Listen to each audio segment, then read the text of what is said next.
SwayamPrabha. Digital India. Educated India.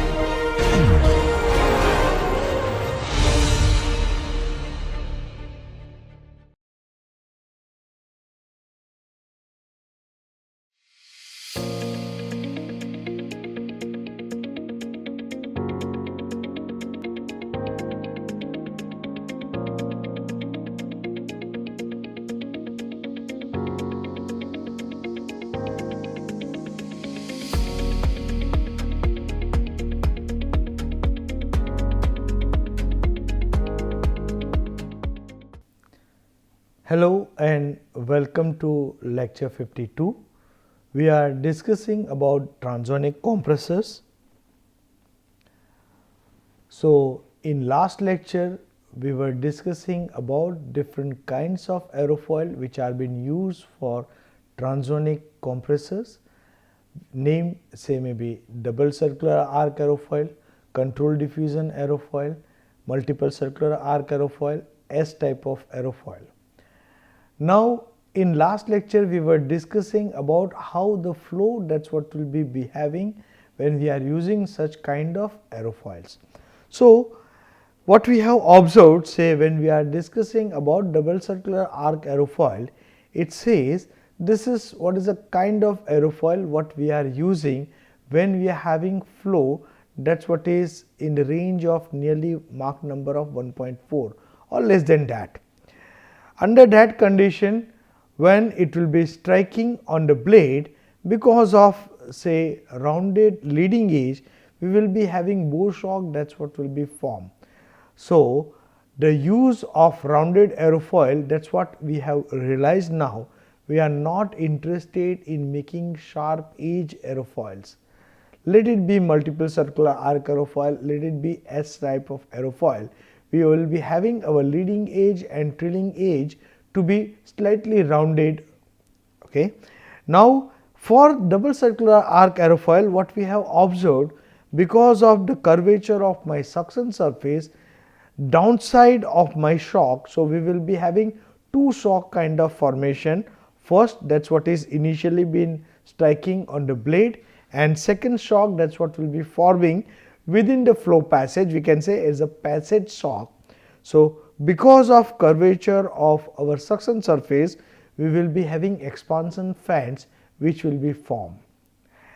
And when my flow, that's what will be reaching to passage shock or near to the location of passage shock, we will be having Mach number nearly same as what it was at the entry of my flow, means entry Mach number. And from there, because of presence of this normal shock, we will be having downside flow to be subsonic flow. So here in this case we will be having supersonic expansion, that's what we can say equivalent to supersonic diffusion, and subsonic diffusion, that's what is happening.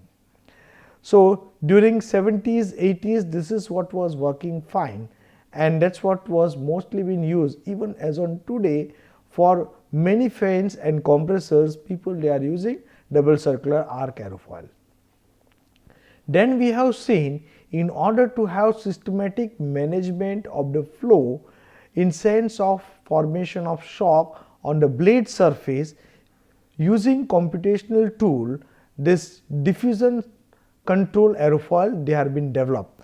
So here in this case we will be having whole lot of acceleration, that's what will be happening on the suction surface in the range of Mach number nearly 1.3, and then after we will be having smooth diffusion, that's what will be happening on the later part, and my Mach number or my flow, that's what will be remaining nearly constant on my pressure surface, and this is what was giving very good flow behavior as per the expectation.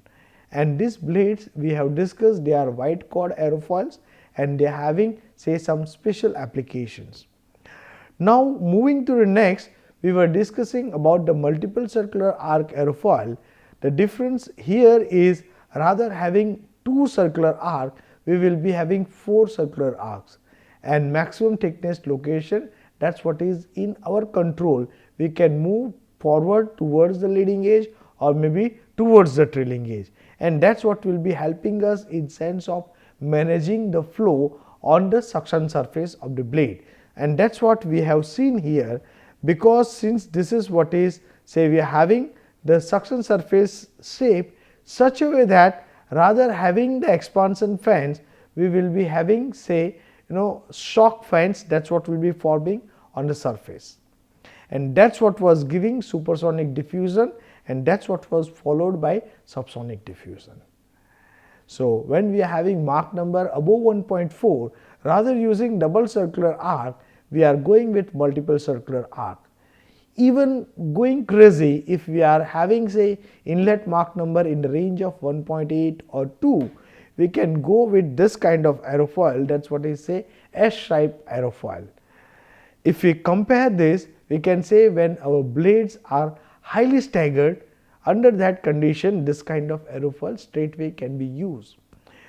Most of the diffusion in S-type aerofoil, that's what is happening because of supersonic diffusion, and only small portion, that's what is responsible for the subsonic diffusion.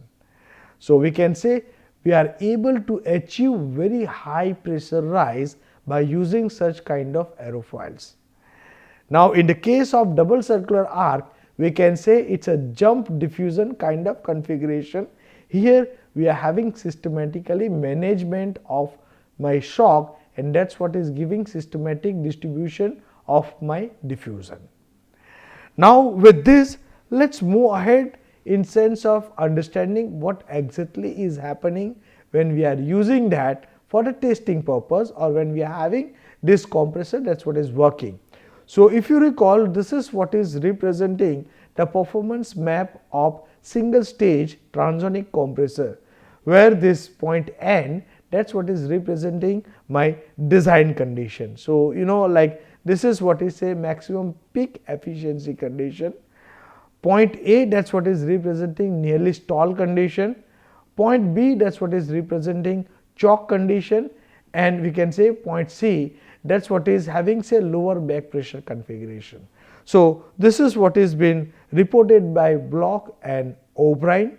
So here in this case, if we try to look at what is happening in sense of shock formation within the blade passage, let's see, suppose, say, we are considering peak efficiency point. So here in this case, we are having, this is what we can say, the passage shock, that's what will be forming. Somewhere here we will be having normal shock, and that's what was giving, say, considerably high pressure rise, that's what we are expecting, and we are having peak efficiency.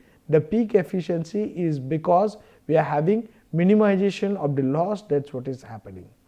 Now here in this case, if we move towards point A, we will be having this oblique shock, that's what will be striking here, and that's what will be giving, say, nearly stall condition.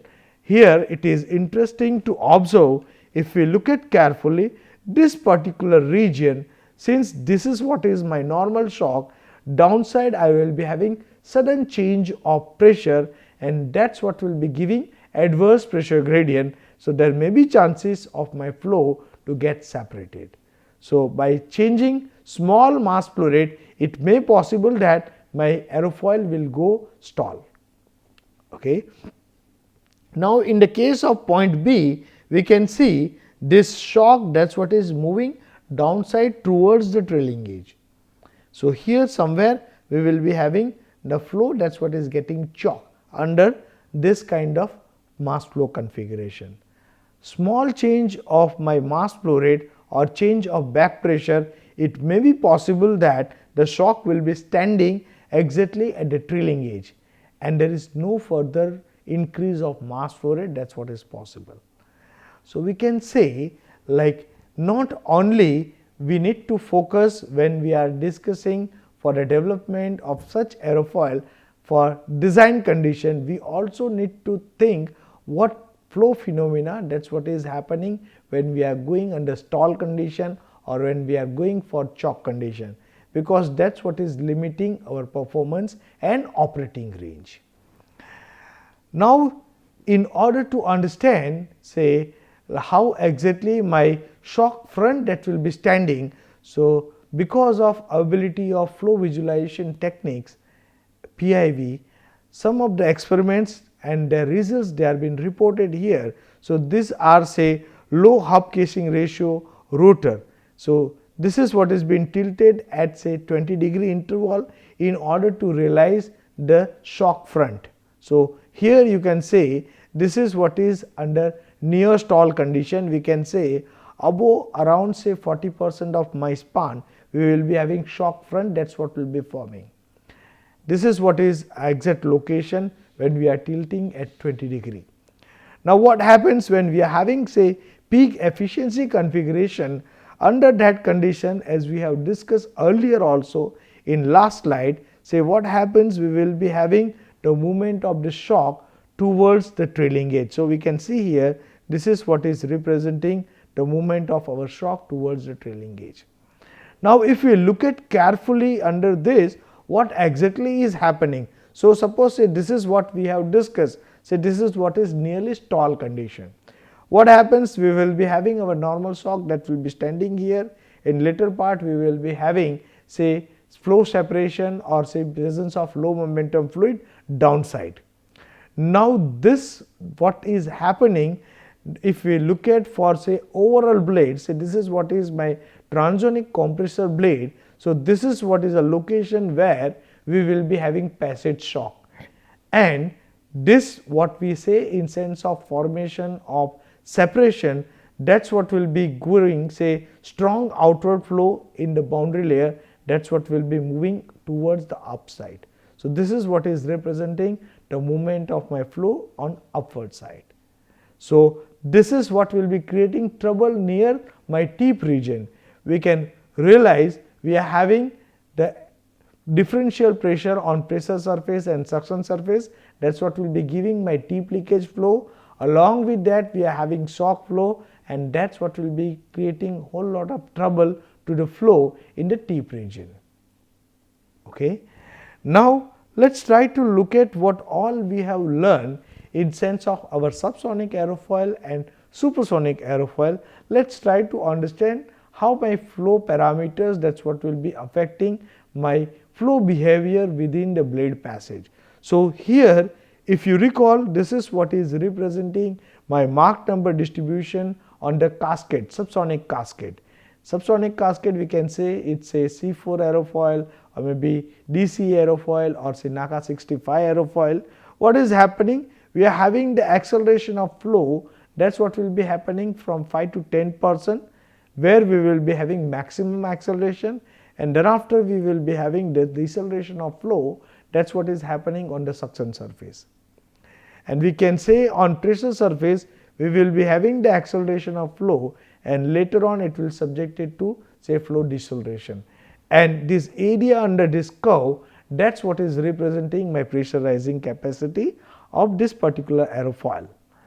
Now suppose if we consider we are having say transonic aerofoil, say here this work it is been reported by Cambridge University, Professor Miller. What they have done, they have taken say transonic aerofoil which is been having say inlet Mach number of 0.9, the inlet flow angle is 53 degree, say flow turning angle is 14, and area ratio we will discuss very soon, throat area to inlet area is 1.05, and say pitch to chord ratio is 0.9. Now when this aerofoil is subjected to different inflow conditions, suppose if you consider say varying the Mach number 0.6, 0.8, 0.9, 0.95. So here if you look at, since this is what is aerofoil, that's what is say transonic aerofoil, and our inflow condition is say subsonic kind of configuration, we can say this is what is representing what is happening on my blade suction surface and pressure surface when my Mach number is 0.6. When I am increasing my inflow Mach number, we can see we will be having say acceleration of flow, that's what will be happening on my suction surface nearly up to say 40% of my span, and then after this is what is represent the formation of shock, and later on we will be having the deceleration of the flow, that's what is happening on my suction surface. Same way we can say this is what is happening with our say pressure surface, we will be having the acceleration of flow, and in later part we will be having the deceleration of flow. That is what is happening on my pressure surface. So the meaning is, what we are looking for at this moment is, suppose if we are having our aerofoil to be transonic aerofoil, and if it is subjected to say subsonic inflow condition and say maybe design condition, how my flow that will be behaving. Okay. Now in order to realize that part, let us see, this is what is a very interesting plot. That is what is representing what is the effect of change of incidence angle. So this is what is representing when we are having say our inflow condition or inflow Mach number to be 0.6, and this is what is when we are having inflow Mach number to be 0.9. Now in order to distribute the losses, say Professor Miller, they have divided the losses in different categories. They have divided in sense of non-boundary layer kind of losses, suction surface losses, pressure surface losses. Now in case of non-boundary layer kind of losses, it says like downstream mixing losses. We can say what is happening towards the trailing edge, that is what we can say as downstream mixing losses. We are having shock losses, we are having attach loss, shock induced separation, trailing edge diffusion driven separation. On pressure surface we will be having attach loss and leading edge separation loss. So let's try to realize what is happening when we are having our inlet Mach number to be 0.6. Now here in this case, if we look at, this is what is a particular region when we are having our incidence angle, that is what is positive. Do not forget, when we say our incidence angle is positive, means my flow that will be striking towards the pressure surface. Now if that is what is your case, what is happening here? If you look at carefully, in this particular region near our suction surface, we will be having flow acceleration, that is what will be happening. So here in this case we will be having shock formation, that is what will be happening. Okay. Now since this is what is been formed, we can say this is what is say location 4, that is what is called say shock induced separation. Because we are having this separation, that is what will be forming because of this acceleration, what it will be doing, it will be moving towards the downside. So in this particular region we will be having the flow separation, that is what will be happening. Okay. Now because of this flow separation in downside direction, we will be having our mixing loss, that is what will be going to be increased.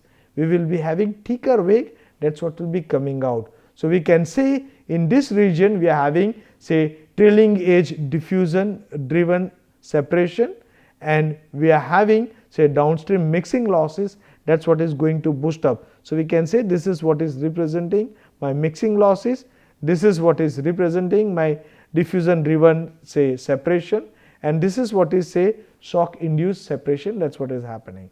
So we can say when our flow is subsonic and our incidence angle, that is what is say positive, this is what will be giving rise to the losses. Now towards say negative incidence side, suppose if we look at say my angle to be -6 degree, what happens? So here in this case when we say it is a negative incidence angle, my flow, that is what will be striking towards my suction surface, and that is what will lead to give my leading edge separation. So here we will be having leading edge separation. You can say with increase of incidence, this leading edge separation losses, that is what is going to be increased. Okay. Now this is what is representing when we are having our aerofoil to be transonic and it is subjected to subsonic flow or subsonic inflow condition. Suppose if I consider say for the same aerofoil, my inflow Mach number is say 0.9. Suppose if we look at say we are having 0 incidence case. So even for 0 incidence case, we are having the presence of shock losses. You can see here what is happening when we are having 0 incidence. I will be having whole lot of acceleration, that is what will be happening on my blade surface, and that is what will be subjected to have say shock losses. So here we are having shock losses, that's what will be forming. If we are moving slightly downside, maybe if we are changing this say incidence angle say 0.58, under that condition we will be having suction surface separation, that's what will be happening in this particular region. Okay. When we are moving towards the downside, suppose say Mach number in the range of say incidence angle in the range of say maybe 3.3, under that condition we will be getting some different kind of flow physics. Okay. Here in this case we will be having shock induced separation, that's what will be very large. We will be having say downstream mixing losses also will be very large, and we will be having shock losses. So we can say my losses, that's what is going to increase when we are having our incidence angle in the range of maybe 3.2 or 3.3. Now towards the negative incidence direction, if we are going here say maybe around maybe incidence angle of minus 2.2 or 2.4, under that condition if we try to look at, we are having, this is what we can say is say my shock losses. So shock losses we can see, this is what is my blue color one, and because of I am having negative incidence, we will be having the formation of shock here, that's what will lead to give say leading edge separation, and that's what is increasing my losses. So when we are comparing these two for low subsonic Mach number or say subsonic Mach number of 0.6 and Mach number of 0.9, we can say our operating range, it is very sensitive. Just look at the numbers. So here we can say we are having the losses to be rising for say incidence angle of 6. Here in this case when we are talking about the transonic aerofoil, this incidence angle which will lead to give more losses, that will be in the range of maybe 3.2 to 3.5. Okay. So we need to be very careful. That's the reason why we are saying when we are using our subsonic aerofoils for supersonic flow or supersonic aerofoil for subsonic flow, we need to be very careful. We need to catch an eye for all kind of loss formation. That's what is happening. Okay.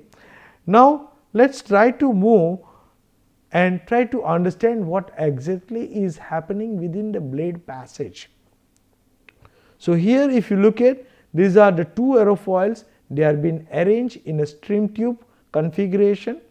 Here if you look at, this is what is representing my acceleration of the flow on suction surface, that's what will be having say end with the normal shock here. So this is what is representing for the variation of pressure for this particular streamline. We can say in pitchwise direction we are selecting one of the streamline. So this is what is one of my streamline. If we are putting or we are tracing what is happening with the pressure, you can see this is what is representing the variation of pressure. Now in the case when we are having say presence of this blade, we can say we will be having the deceleration of the flow, that's what is happening, that's what will lead to have say rise of pressure ahead of our leading edge. Now since we are having the acceleration of the flow, that's what is happening on say suction surface, that's what will lead to reduce my pressure. So this is what is representing reduction in the pressure. Somewhere here we are having normal shock, and this is what has been representing sudden rise of pressure. We can say this is what is sudden rise of pressure, and later on this particular region, that's what is subjected to, we can say when we are having subsonic diffusion. So this is what is representing my subsonic diffusion. Now this dotted line what we have taken, that's what is when we are considering our flow to be completely subsonic and when we are considering our flow to be completely supersonic. Say this is what is with say subsonic entry of 0.9. So when we are considering low subsonic configuration and when we are considering supersonic range maybe Mach 1.2, 1.3, this is what is representing. Okay, and somewhere here we will be having the interaction of this say subsonic solution, and this is what is for this particular location, that's what will give the location for the throat. So this is what is representing the location of my throat. We can say throat definition, that's what is same here. That's where we are having minimum area. Now let's move ahead with the same kind of configuration. Rather having one streamline, let's take three different streamlines. Say here, this is what is say near to my suction surface, this is what is nearly at the mid station, and this is what is towards my pressure surface of other blade. So here in this case, if we try to look at, this is what is representing what is happening with my pressure distribution. So now for green, for a red line, and for this blue line, this is what is happening. Now if we try to look at here, since this is what is more towards the acceleration region, and that's the reason why we are having more acceleration, that's what is happening here. Comparatively less acceleration, that's what will be happening here for the second streamline. And here if you look at, this is what is not coming in say acceleration region, and that's the reason why this is what is not subjected to any kind of shock formation. So this is what is say continuous kind of flow in sense of diffusion, that's what is happening. For all the three lines, if we look at carefully, this particular region where we are having throat to be placed. So we can say our throat, that's what is at the common location. Now this is what is representing what is happening when we are having our design configuration and zero incidence case. Let's try to look at what is happening with the change of area ratio. So what we mean by area ratio is, here in this case we can say somewhere here we are putting this as my inlet area. This is what is representing my minimum area, we can say is a throat area, and this is what is the exit area. So for this aerofoil, design area or design area ratio is 1.05. So this is what is representing what is happening with our isentropic Mach number. So if we look at carefully, if we are changing our throat area, the location of my shock, that's what is changing, and we are having different configuration of the acceleration, that's what is happening on the suction surface. So if we try to look at here, suppose if we consider say three different area ratio, and if we are putting together say for the area ratio of 1.05, this is what is representing in sense of what is happening with the normal shock, and we can say this is what is representing the strength of my shock. Okay, when I am increasing my throat area, this rise of pressure, that's what is going to be large, and that's what is showing like the strength of my shock, that's what is going to increase. And our location, that's what is say my throat location, that's what is coming at the same place, but their location or say the placement, that's what is somewhat different. So we can realize how we are managing our flow by changing the area ratio.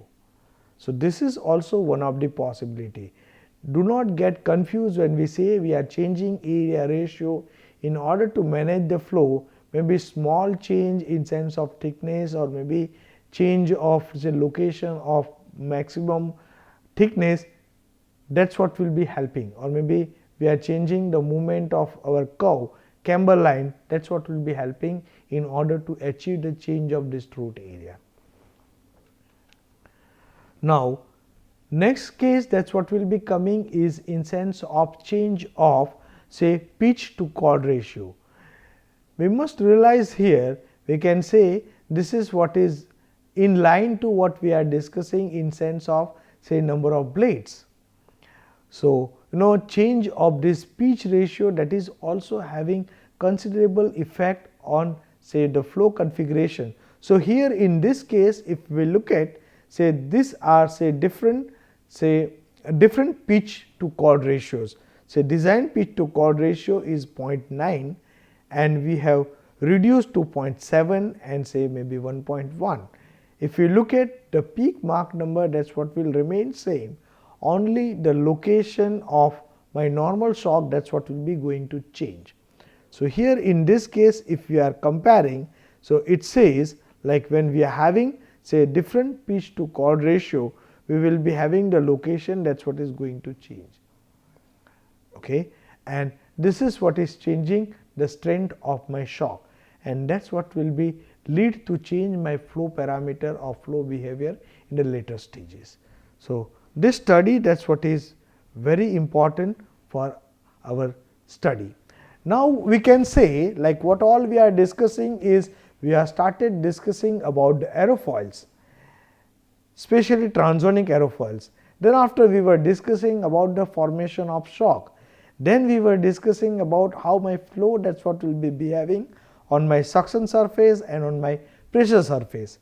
Later on, by understanding of that, we need to do systematic management of our shock, and that's the reason why we are looking for special kind of blade surfaces, we are looking for special kind of camber lines, we are looking for arrangement of pitch to chord ratio, we are looking for what is happening with the change of incidence angle, we are looking for how the area ratio, that's what will be affecting my flow behavior. Now looking to all this, that's what is giving indication to us, saying like how to develop all these blades, how to design these blades, how to get the coordinates for pressure surface, how to get the coordinates for suction surface, what need to be the leading edge radius, what need to be the trailing edge radius, what need to be my camber line, what need to be my maximum thickness. So all these things, that's what need to be known to us. Suppose if we know, we will be having initial simulations using the computational tool. Based on say received result or what all results we are getting, do post processing. Using that post processing, try to understand how my flow is behaving in the blade passage, and as per the requirement you can modify the shape of your blade, and that's what is people they are doing.